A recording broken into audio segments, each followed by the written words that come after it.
কোনো ছাত্রের গীবত তার শিক্ষকের কাছে করা যাবে? স্যার, আপনার ছেলেটাকে হরিশ্চন্দ্রপুরে নোংরা জায়গায় আমি দেখেছি, একটু শাসন করবেন। শাসনের উদ্দেশ্যে বলা যাবে। কোনো ছেলের গীবত তার বাপ মায়ের কাছে করা যাবে? ভাই, আজকে আপনার ছেলেটাকে দেখলাম একটা জুয়ারির সাথে মোটরসাইকেলে চেপে গেল, ছেলেটা নোংরা হয়ে যাবে, তাকে তুমি সাবধান করিও। নাম্বার 3, কোনো মুমিন মুসলমানকে জান বাঁচানোর জন্য গীবত করা যাবে? আমি এখন গাড়িটা নিয়ে এইদিকে বের হয়ে টালবাংরোয়া যাব, আপনি সামনে এসে বলবেন সামনেই কালু ডাকাতের ঘর, যান চলে যেতে পারে, পাকা খুনি মানুষ মারে, খবরদার এদিকে যাবেন না, এর জন্যে গীবত করা যাবে। কোনো ভালো ছেলের খারাপ মেয়ের সঙ্গে বিয়ে হয়ে যাচ্ছে, একজন আলেম, বাড়ি হচ্ছে টালবাংরোয়া, ছেলেটা অতি শান্ত অতি ভালো, কিন্তু আপনার গ্রামে যে মেয়েটার সঙ্গে বিয়ে হচ্ছে মেয়েটা প্রথম থেকেই বদমাশ করে, দিন রাত বেপরদা ঘুরে বেড়ায়, চালচলন খারাপ, এই বিয়েটাকে আপনাকে ভেঙে দিতে হবে, নচেত ভালো ছেলেটা জান চলে যাবে। তেমনি কোনো ভালো মেয়ের মাতালের সঙ্গে বিয়ে হয়ে গেছে, আপনাকে বলে দিতে হবে আপনার ছেলে জান চলে যাবে, পড়ে যাবে, এ মেয়ে আপনার বইয়ের উপযুক্ত নয়, আপনি আলেম মানুষ চলে যান। কিংবা বলতে হবে আপনার ছেলের উপযুক্ত এই মেয়ে নয়, কিংবা বলতে হবে এই মেয়েটি ভালো, ছেলেটা মাতাল জুয়ারি, এইভাবে বিয়ে ভেঙে দেওয়া। কারণ একটা নেককার মেয়েকে খারাপ ছেলে থেকে বাঁচানো, আর খারাপ মেয়েকে নেককার ছেলে মানে ভালো মেয়েকে বদমাশ ছেলে থেকে বাঁচানোর জন্যে গীবত করা যাবে। 6 নম্বরে গীবত করা যাবে যাদেরকে ভোট দিয়ে নেতা করেছেন, যারা একদম নমিনেশন ফাইল করে জিতে ভোটে নেতা হয়েছে, এরা ভোট দিয়ে নেতা হয়ে গেছে, এমএলএ বলেন, এমপি বলেন, প্রধান বলেন, আর পঞ্চায়েত মেম্বার বলেন, এর বিরুদ্ধে বসে বসে চায়ের দোকানে কথা বলবেন, বেঈমানকে ভোটটা দিলাম, রাস্তাটা ভালো করলো না, লুটে নিলে, মেরে নিলে, খেয়ে নিলে, যাতে করে পরবর্তীকালে মানুষ ওর দিকে আর নজর না দেয়, এর জন্যে আপনি বাড়ি বাড়ি বলে বেড়াবেন, গুনাহ হবে না। আল্লাহ রসুল বলছেন, আল গীবাতু আশাদ্দু মিনাজ জিনা, গীবত হলো জেনার থেকে খারাপ, ব্যভিচারের থেকেও খারাপ। হাজি, ব্যভিচার কাকে বলে? একটা মেয়ে একটা পুরুষ, তাদের কাছে বস্ত্র থাকবে না, শরীরে কাপড় থাকবে না, অবৈধ মিলন করবে, তাদের স্খলন হবে, তারপরে গোসল করতে হবে, তার আগে মসজিদ ঢোকা যাবে না, এটা এত নোংরা কাজ, এর থেকে গীবত খারাপ। গীবত তো মসজিদে বসে বসে করা হবে, উজুর হালাতে, উজু ভাঙবে না। মসজিদে নামাজ পড়লাম, আপনাদের ইমাম সাহেব আর আমি শুরু করে দিলাম ওই মৌলানা মুমতাজুলের গীবত করতে, ওটা লোক নাকি সালা খারাপ লোক, আর হুঁশি নাই, আর জ্ঞান নাই, কিছুই জানি না, মাথা মোটা, 3 দিন আগে চুরি করেছিল, এই যে শুরু করলাম, আমাদের উজু ভাঙছে না, কাপড়ও খুলতে হচ্ছে না। জি ভাই, উজু ভাঙছে, কাপড় খুলতে হচ্ছে, আর জেনা ব্যভিচারটা হচ্ছে কাপড় খুলতে হবে, উজু ভাঙবে, গোসল ফরজ হয়ে যাবে, তারপরও রসুল বলছে গীবতটা বেশি হোনা। কেন ভাই, একটু ভাবেন, রসুল বলেছে মানে এখানে কোনো মজা আছে। আমি একটা মেয়ের সঙ্গে ব্যভিচারে লিপ্ত হয়েছি, তার সঙ্গে আমার দৈহিক মিলন হয়ে গেছে, আজকে রাত্রিতে সে জালসা শুনছেন, মৌলানা সাহেবের মুখের বর্ণনা, বদরুদ্দোজা নদভী জেনার ব্যাপারে অনেক অনেক গুনার কথা বলেছেন। এবার গভীর রাত্রে যখন জালসাটা শেষ হয়ে গেল, আমি উজু করে মসজিদে ঢুকে গেলাম, কেউ নাই, সাজদায় পরে পরে ডুকরে ডুকরে কাঁদছি আর বলছি, আল্লাহ তুমি মাফ করে দাও, শয়তানের ফেরে পড়ে আমি এত বড় গুনাহ করেছি, মাবুদ রে তুমি আমাকে ক্ষমা করে দাও। যে মেয়েটার সঙ্গে আমার ঘটনা ঘটেছে, ওই মেয়েটি একইভাবে সে ঘরে কাঁদছে, অন্ধকার ঘরে টুকরে কাঁদছে আর কাঁদছে, আর বলছে মাবুদ তুমি মাফ করে দাও, নাই হালাক হয়ে গেলাম, ইজ্জত চলে গেল, মাবুদ রে তুমি ক্ষমা করে দাও। এটা একদিন ক্ষমা হয়ে যেতে পারে, এটা একটা ক্ষমা হওয়ার সম্ভাবনা আছে, এটা ক্ষমা হয় এমন কিছু নয়, আল্লাহ এখনো তওবার দরজাকে খুলে রেখেছে। কিন্তু আমি যদি গীবত করে, আমি আর ইমাম সাহেব গীবত করেছি কার না, টালবাংরা মৌলানা শাহাবুদ্দিনের গীবত করে দিলাম। দুজনে গীবত করার পর এবার মৌলানার বায়ান শুনছি বদরুদ্দোজা নদভীর কাছে যে গীবত বড় গুনাহ, খবরদার করো না, আল্লাহ বলছেন জাহান্নাম চলে যাবি। আমি খালি সুলবুল সুলবুল করছি, কখন আমি মৌলানাকে পাবো, হাতটা ধরে ক্ষমা চেয়ে নিব, ভাই তুমি মাফ করে দাও। হঠাৎ দেখছি উনি মাদ্রাসায়, আমি বুকে জড়িয়ে ধরলাম, এক পাশে নিয়ে গিয়ে রোমের ভিতরে দরজাটা লাগিয়ে দিয়ে হাত দুটো চেপে ধরে বলছি, ভাই তুমি আমাকে মাফ করে দাও, আমি একটা বিরাট বড় গুনাহ করেছি, আমি আপনার নামে বদনাম রটিয়েছি। উনি বললেন জান মাফ করে দিলাম। এত যখন কাঁদছে, আমার গুনাহটা মাফ হয়ে গেল, কিন্তু আমি যে 10 জনকে বলেছি, তারা যে 20 জনকে বলছে, তারা 100 জনকে বলছে, গোটা পঞ্চায়েত হলো, গোটা থানা হলো, গোটা এলাকা হলো, গোটা দেশ জুড়ে হলো, সবারই মুখ চলতে আছে, এ গুনাহগুলো আমার আমল নামাতে আসবি। অতএব জবানকে কন্ট্রোল করো, খবরদার গীবতের মতো গুনাহ তোমরা করিও না।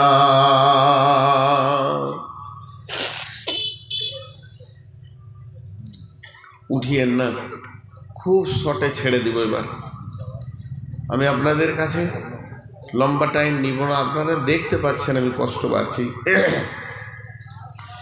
বিষয়টাতে আর দুটো বিষয় রয়েছে, খালি এটা বলে দিয়ে ছেড়ে দিব।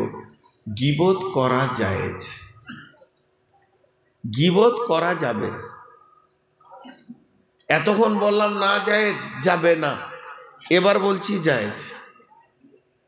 গীবত করতে বলা হয়েছে, রসুলের হাদিস আছে, গীবত করা যাবে 6টা। কটা? জোরে বলেন কয়টা? 6টা। 1 নম্বর, কোনো ছাত্রের গীবত তার শিক্ষকের কাছে করা যাবে। স্যার আপনার ছেলেটাকে হরিশ্চন্দ্রপুরে নোংরা জায়গায় আমি দেখেছি, একটু শাসন করবেন। শাসনের উদ্দেশ্যে বলা যাবে। কোনো ছেলের গীবত তার বাপ মায়ের কাছে করা যাবে। ভাই আজকে আপনার ছেলেটাকে দেখলাম একটা জুয়ারির সাথে মোটরসাইকেলে চেপে গেল, ছেলেটা নোংরা হয়ে যাবে, তাকে তুমি সাবধান করিও। নাম্বার 3, কোনো মুমিন মুসলমানকে জান বাঁচানোর জন্য গীবত করা যাবে।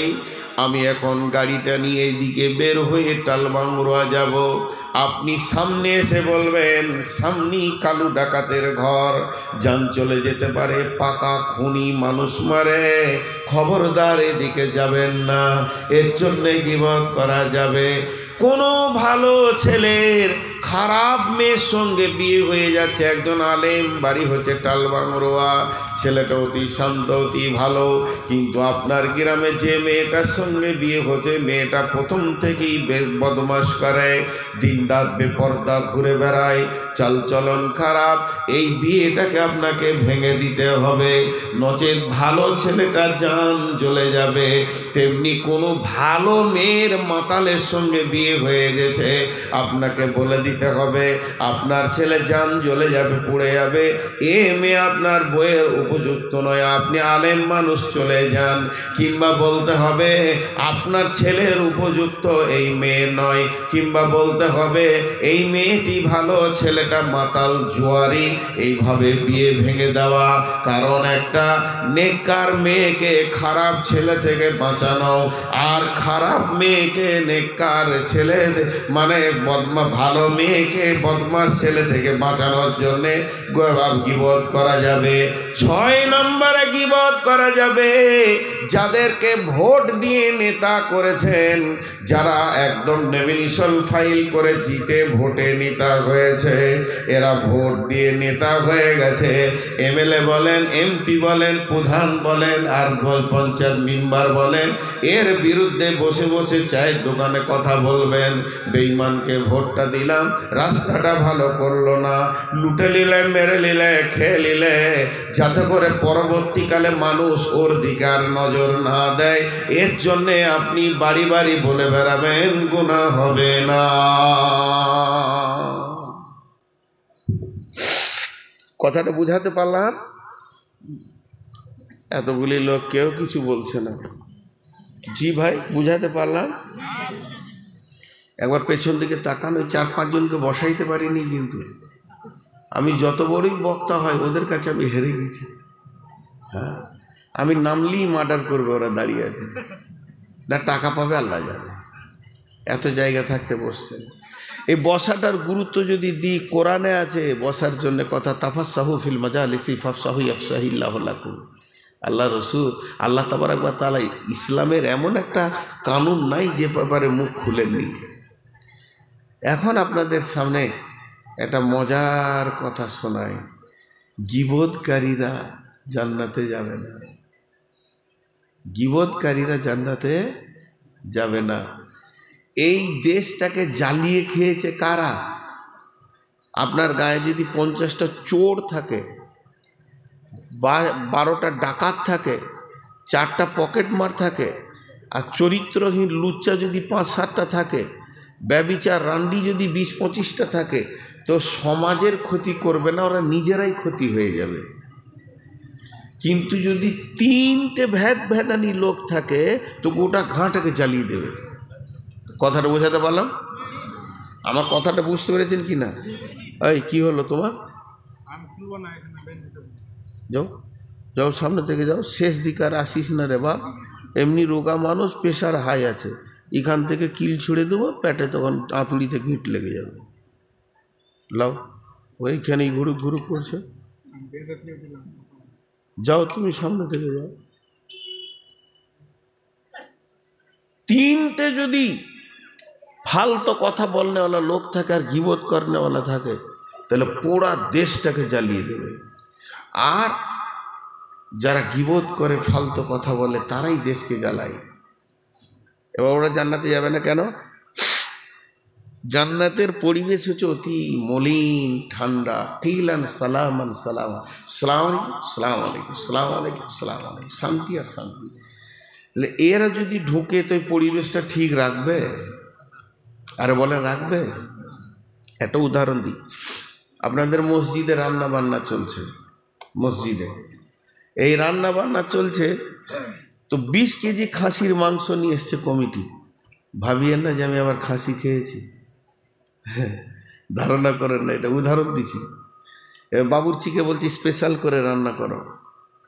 বাবুর্চি একটা গ্যাসকে জ্বালিয়ে দিয়েছে, বড় হাঁড়ি চড়িয়ে দিয়েছে, সর্ষে তেল এলো, তেল বলছে ঢুকবো কি হাঁড়িতে, বাবুর্চি বলছে ঢুকে পর, বাদামের তেল ঢুকে পর, যদি সূর্যমুখী তেল আসে তাও বলবে ঢুকে পর, ডিস্টার্ব নাই। যদি ঘি ডালডা আসে ঢুকে পর, সোয়াবিনের তেল তুইও ঢুকে পর, কোনো অসুবিধা নেই। কিন্তু যদি একবার কিরোসিন বলে ঢুকবো, বাবুর্চি বলবে খবরদার সরে যা, তুই যদি সামান্য ঢুকে যাস গোটা হাঁড়িটার পরিবেশ খারাপ করবি। তেমনি এদিকে বলবে মরিচ যদিও ঝাল, ঢুকে পর, ধুনে ঢুকবে, জিরা ঢুকবে, হলুদ ঢুকবে। কিন্তু যদি মাঝে নিমের পাতা বলে আমিও ঢুকবো, বলবে চলবে না। বন্ধুরে আমার, পৃথিবীর বুকে উঁচু নিচু ছোট বড় গুনাহ করনেওয়ালা আল্লাহ যাদেরকে মাফ করবেন, সকলে জান্নাতে যাবে কালেমাওয়ালারা। কিন্তু যারা চায়ের দোকানে আর অন্য জায়গায় ভ্যাদ করে বকে সমাজকে নষ্ট করেছে, এদেরকে জান্নাতের গেট পারমিশন দেওয়া হবে না। গাঁকে জ্বালিয়েছে, এলাকা জ্বালিয়েছে, পঞ্চায়েত জ্বালিয়েছে, আল্লাহ বলবে তোর মতো বেঈমানকে ভিতরে ভরে দিয়ে আমার জান্নাতের পরিবেশ নষ্ট করব না। অতএব আল্লাহ বলতেন লা তাসমাউ ফিহা লাগওয়া ওয়ালা কিযাবা জাযাআম বিফাকা লা ইয়াসমাউ ফিহা লাগিয়া। আল্লাহ কোরআনে বলছেন হে জান্নাতীর দল, জান্নাতে অতিরিক্ত কথা শুনতে পাবে না, সেখানে গালিগালাজ শুনতে পাবে না, এমন পরিবেশ হবে শান্তি আর শান্তি। তুমি গীবত শুনতে পাবে না, পরনিন্দা পরচর্চা, লাঘু কথা, অতিরিক্ত কথা, গান বাজনা, মিথ্যা সত্য, গালিগালাজ শুনতে পাবে না। তার মানে এই লোকগুলি জান্নাতে যাবে না।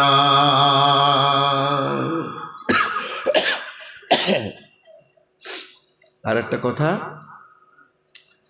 কদিন আগে, গাঁগুলোর নাম জিজ্ঞেস করবেন না, আমাদের কাছে অনেক জিনিস মজুদ থাকে, তো বক্তাকে থাকার জায়গা দিয়েছে একটা মাদ্রাসার রোমে, কি সুন্দর বিছানা গো, কিন্তু রোমের পেছনেই জেনারেটর রেখেছে। এবার ঘুমটা কেমন হবে? আর ওই রোমের জানলাতে ফের দুটো মাইক বেঁধেছে।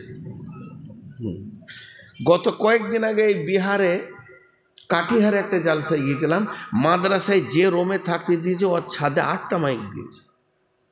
হাজি, আপনারা আজকে 2-3টে রাত জাগলেন, আর আমি আজকে ওই 14 তারিখ থেকে অক্টোবরের প্রতিদিন চলছে, তা কদিন হলো? এই মাসের 5 দিন, আর ওইদিকে ধরেন 16 দিন। আমি প্রায় 30টা রাত জেগে দিলাম, 20টা রাত জেগে দিলাম। এবার আমার মনটা কি বলবে যে আজকে তালসু যাব, কিন্তু মাইকের শব্দ লুবো না, এমন একটা জায়গায় থাকবো, চুপচাপ ঘুমাবো। ঠিক 10 মিনিট 20 মিনিট আগে আমাকে উঠিয়ে নিয়ে এসে মাইক দেবে। প্রতিদিন আলো আর মাইক নেওয়া সম্ভব নয়, এর জন্য একটা বক্তার নিরিবিলি জায়গায় করতে হবে। এইটা আবার আসামিদের জ্ঞান খুব আছে। আসামে যত জালসা করি আর বাংলাদেশে, যদি জালসা হয় তালসুতে, তো রাখবে 3 কিলোমিটার দূরে, ওখানে কোনো একটা মসজিদ মাদ্রাসা হোক, কারো ঘর হোক, রান্না বান্না করে 20টা ছেলে খাওয়াবে, আর একটা করে মোটরসাইকেলে নিয়ে আসবে আর একটা করে নিয়ে যাবে। মানে জালসাটা কোথা হচ্ছে ওদেরকে 3বার শুধু দিতে হবে, সাউন্ডই পাওয়া যাবে না যতক্ষণ না স্টেজে যাব। এই জালসাগুলোতে স্বাদ পাওয়া যায়, এই জালসাগুলোতে বকেও স্বাদ পাওয়া যায়, রেস্ট হয়ে যায়। কিন্তু এরকম জালসা 100টাতে 5টা পাওয়া যায়, বাকিগুলো ওই মাইকটাই বেঁধে দেয় বক্তার পাশে। আপনাদের মালদার একটা ঘটনা বলবো, এটা রতুয়ার বলবো। একটা লোক আছে, নাম জিজ্ঞেস করবেন না, আমি খুব ভালো করে ওকে চিনি। ওর কাজই হচ্ছে প্রতিটি জালসাতেও যাবে, এলাকার কোনো জালসা বাদ দেবে না। আর সিধা গিয়ে বক্তাদের রুমে ঢুকে বললো, অন্য কোথাও বক্তাদের সাথে খেয়ে নেবে, ও কারোর সঙ্গে পরিচয় নেই। আর ওর মুখটাকে আল্লাহ এত ব্লেড করেছে, 2-3 ঘন্টা থাকবে তো বাক বাক বাক বাক বাক বাক বাক বাক বাক বাক বাক বাক বাক বাক, কোন বক্তা কী করে, কোন বক্তাকে চিনি, কত বক্তাকে চিনলাম, আমার বাপ চিনত, আমার গোষ্ঠী চিনত। বক্তারা যে ঘুমাবে ওই টাইমটা দিবে না। তা আপনাদের ওই এলাকায় মাদ্রাসায় মহিলা মাসায় জালসায় গিয়েছি, আর এরকম একটা রুমে থাকতে দিয়েছে, বাথরুম পায়খানা, কমিটি ব্যবস্থাটা ভালো করেছে, কিন্তু ওই মালটা ঢুকে আছে। আর আমি এসেছি সেদিন শিলিগুড়িতে, ওকে দেখি আমার কলজের পানি শুকিয়ে গেল। আমি এবার ঘরে থাকা বাদ দিয়ে ব্যাগটা রেখে ওই ছেলেটাকে খুঁজছি যে ফোন করেছে আমাকে যে আসেন, ওকে কোনো রকম ধরে জালসাতে বাইকে টেনে নিয়ে, ও মানে শুয়ে যান, আরাম করেন, আপনাকে শেষ রাতে দিব, আপনার 1টার পর শুয়ে যান, 1টার পর শুয়ে যান। আমি তখন বললাম যে মাল ঢুকে আছে, ঘুম হবে না, মাল ঢুকেছে। বলে কে? বলে চলে এসো দেখেন, কথার মেশিনও এমনি করে ভুলকে দেখি, বলছে হ্যাঁ ও তো মেশিন বটে, শালা সব জায়গায় যায়, ওকে সবাই চিনে। ওকে ডাকলে, এই বাড়াও, বড় মানুষ তাও ওকে অপমান করলে, বাড়াও, এটা বক্তাদের যাও এখান থেকে, যাও তুমি এখান থেকে, তোমাকে জালসা শুনতে, তুমি ঘর যাও। জি, তারপরে আমাকে কি ভাষা ব্যবহার করছে কমিটি জানেন? কমিটির ভাষাটা এবার বলছি, একদম নকল বলছি। যান শুয়ে পড়েন, আর ভেদানি নাই। তার মানে আমার মনকে তাসাল্লি দিয়ে দিল, যাও শুয়ে পড়েন, আর ভেদানি নাই। আল্লাহ সূরা গাসিয়াতে জান্নাতের 6টা নিয়ামত বলেছেন, লা তাসমাউ ফিহা লাগিয়া, ফিহা আইনুন জারিয়া, ফিহা সুরুরুম মারফুয়া, ওয়া আকওয়াবুম মাওদুআ, ওয়া নামারিকু মাসফুফা, ওয়া জারাবিয়ু মাবসুসা। 6টা বলতে গিয়ে প্রথম নম্বরে বলছে জান্নাতে ঢুকে যাবি রে, ভেদানি দেখতে পাবি না। যারা অতিরিক্ত কথা বলে সমাজকে নষ্ট করে এসেছে, ওদেরকে একটা কোথাও খুঁজে পাবি না, শুধু পাবি কিলান সালামান সালামা। আর সূরা নাবাতে বলেছেন লা তাসমাউ ফিহা লাগবান ওয়ালা কিযাবা, ওর ভিতরে ঢুকে গেলে অতিরিক্ত কথা তো দূরের কথা, মিথ্যা কথাও শুনতে পাবি না। জি ভাই, তাহলে জিভ এমন জিনিস আপনাকে জাহান্নামে নিয়ে চলে যাবে। জিভ এমন জিনিস যে আপনাকে জাহান্নাম থেকে জান্নাত থেকে বয়কট করবে। জিভ এমন জিনিস আত্মীয়তা বিচ্ছিন্ন হয়ে যাবে। আমি আপনাদের কাছে পুরো 1.5 ঘন্টা চালালাম, আমি ভাবতে পারিনি যে এতটা বকতে পারব। আপনাদের দোয়া ছিল, এখানকার মুরব্বীরা রয়েছেন, এনাদের দোয়া ছিল। আপনারা প্রথমে ভেবে পেয়েছেন যে নূর মোহাম্মদ রেগে গেছে মনে হয়, যদি ওটাই মনে হয় তো একটা করে দেশি ডিম দেন, নিয়ে নেবো, কোনো রাগ নাই। আমার নাম নবাব, কিছুদিন নাই অভাব, ভিক্ষা করার স্বভাব। এখন কথা হচ্ছে আমি চলে যাব, আমি 1.5 ঘন্টা চললে আমি 2 ঘন্টা বকি, তবে এবছর সব 1.5 ঘন্টা করে দিয়েছি, সব সব সব। এই যে 20টা জালসা করলাম তার মধ্যে ধরেন 15-16টাই 1.5 ঘন্টা করেছি, তা আজকেও 1.5 ঘন্টা বকে দিলাম। শুধুমাত্র আপনাদের কাছে আমি একটা আবেদন রাখবো, খালি মমতাজ ভাইকে একা ভালোবাসলে হবে, বিদেশিটাকে কিছু দেন না, এটা রাগ হয়েছে আমার মনে মনে। জি, তো একটা চাদর এখানে দেন, যার কাছে যা আছে একবার আল্লাহর হস্তে আপনারা দেন। আমি শুধু আজকে আমার টোটাল বক্তব্যের বিষয় ছিল জবান। আমি একটা দোয়া দেবো, সকলে আমিন বলেন। এই আল্লাহ, তুমি আমাদেরকে জিভকে কন্ট্রোল করার তৌফিক দাও। জোরে বলেন, এই আল্লাহ, যেভাবে কথা বললে তুমি রাজি হবে ওইভাবে কথা বলার তৌফিক দাও। এই আল্লাহ,